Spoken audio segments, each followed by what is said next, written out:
Right here we've got a bunch of my walker baits I like to throw.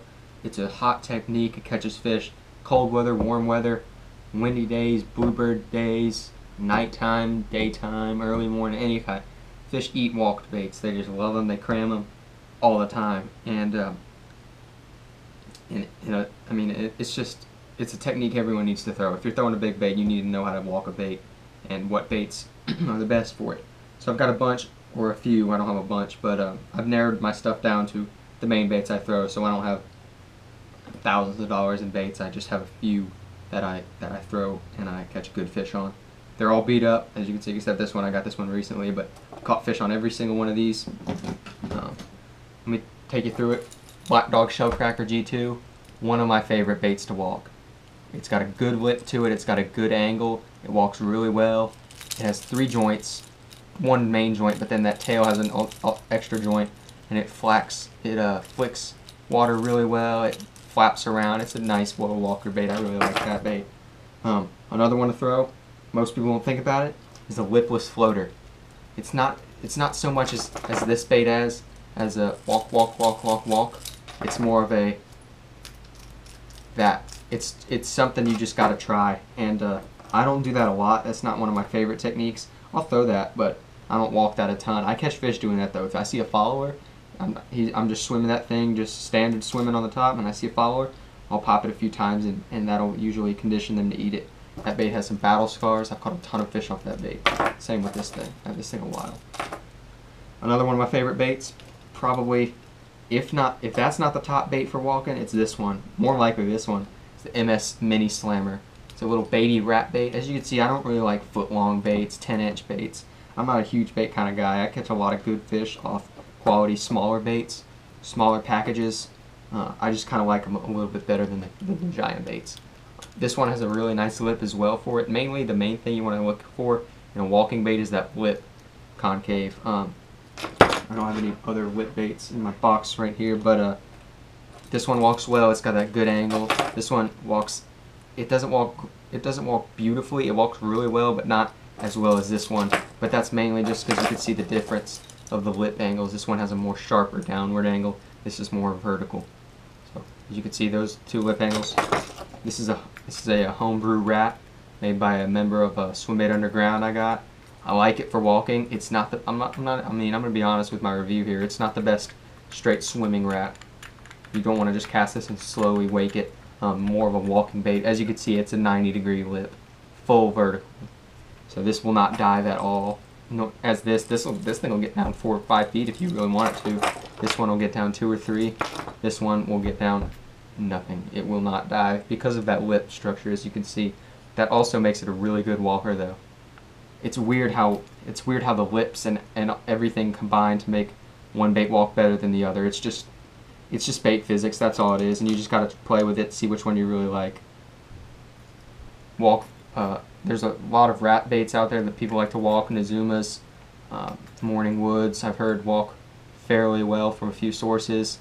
Some guys walking the possums, big possums, clay bait. There's a lot of rat baits people like to walk. That's one of the main things, is walking a rat bait. You catch fish doing it. So, Matt Peters, Southern Trout Eaters, he slams fish doing it. There's a lot of guys out there who throw rats to wake. One bait that I caught that fish on in the video, Killer Instinct Gill. This guy is not, I hate his company. I'm going to be honest with you, I hate his company. He scammed a lot of people out of a lot of money, but this bait catches fish, and I hate that it does, to be honest with you.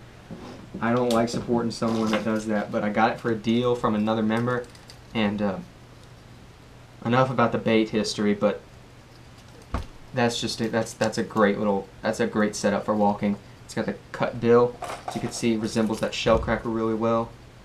See, the slammer has that flat bill. It's a rectangle. This is a coffin shape, almost like a square bill. I can walk this thing better than any bait I've ever fished. That's the truth. Caught a good fish on it on the video. Not a giant, not a dink though. It walks very well. I'm looking forward to fishing this bait and stepping it up to a reputable company that I support, looking for a bait like this. So, Killer Instinct Gill. Mainly, we'll get into the equipment now. So there's the baits. Some of the baits I like to throw. I'll throw some other stuff. not a bunch of other stuff, but I'll throw an AR Waker. I have one. A few other things I like to walk, but mainly these are the key, especially these two right here. Or I mean these two. Do work with those. Setup I like to throw it on. I'm throwing a Cardiff 301A packed with 20-pound big game. It's the best stuff in the industry right here. Okuma Guide Select Extra Heavy. This thing is brand new. I got it in a week ago from Okuma customer service. 711 Extra Heavy. It's a big rod. It's a stout rod. It's an 8-footer. I can sling. I fish this bait on it. I'll fish this bait on it. I'll go and throw an 8-inch punker on it, and I'll throw a 9-inch Rago on it. I mean, I'll throw everything on this rod. So I like that for it.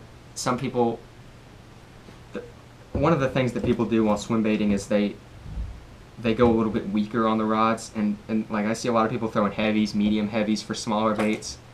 I just don't really get that. I'd rather have much more strength. I'd rather be overpowered than underpowered, and especially when you're walking. When you're walking, you do not want a nice flowy tip. I forget what they call it in the industry, but you don't want something that bends and is real parabolic. You want something stout and stiff, because if you make a bomb cast with, say, this bait right here, it probably weighs about 2.5, 3 ounces. You make a bomb cast with that, who knows how far that thing will go on a good reel, good bearings and everything. And you need that stout rod, especially if you're fishing mono with that low sensitivity. You need that stout rod to make that bait do what it does and not just move through the water or start cranking down. You need the stout rod to impart every action of your wrist all the way down the line into the bait. If you're going to fish braid, this is the time to do it. I don't advocate braid for swim baits. I always fish mono. I fish braid and I threw off some baits. Everyone else has had similar experiences I've talked to, so I recommend not fishing braid. But if you have to fish braid, do it when you're fishing a topwater walking bait, because that is when you would need it in swim baiting. There's a few of the things. One thing is, when I say walker, I do not mean bunkers. That is not what I mean by a walker. Something I wanted to cover before we ended the video. This is almost a Czar spook style bait. It walks like that. When I'm talking walking, it means the bait going in a tight motion, and it's really utilizing that rate of stall that Matt Peters talks about a lot in the Southern Trout Eaters and on his Southern Swim Bait videos on his channel. He goes into that a lot. The rate of stall is huge in walking baits. I can make this bait sit in a 3-foot length of cast. I can pop it a good 15-20 times and make it stay actively moving, actively searching, and creating a commotion on the top for a good 30 seconds in 3 feet of retrieve. So that's just huge. That amps your attractiveness of each bait, the noise it makes, and if those fish don't want to go a long way for it, it also just really increases the catch rate, because those fish will come up and eat it. They get time to look at it, and it just works. Rate of stall is a huge thing that everyone needs to take a look at. So, basic discussion on walking baits. It's a huge technique. Everyone needs to know how to do it. Summer, perfect time for it. Nighttime fishing, early morning fishing. In fall and spring, I actually really like bluebird days. I was throwing it on a bluebird day today. It was like, I don't know, 3:30, 4 o'clock. Not nighttime, not even evening, just afternoon. Bluebird skies, wind was blowing. I caught a fish out of that thing in open water, not even near heavy cover. I caught that thing in open water. And for some reason, spring and fall, walking a bait, it just does work for me anytime. But summer is a good time for night fishing.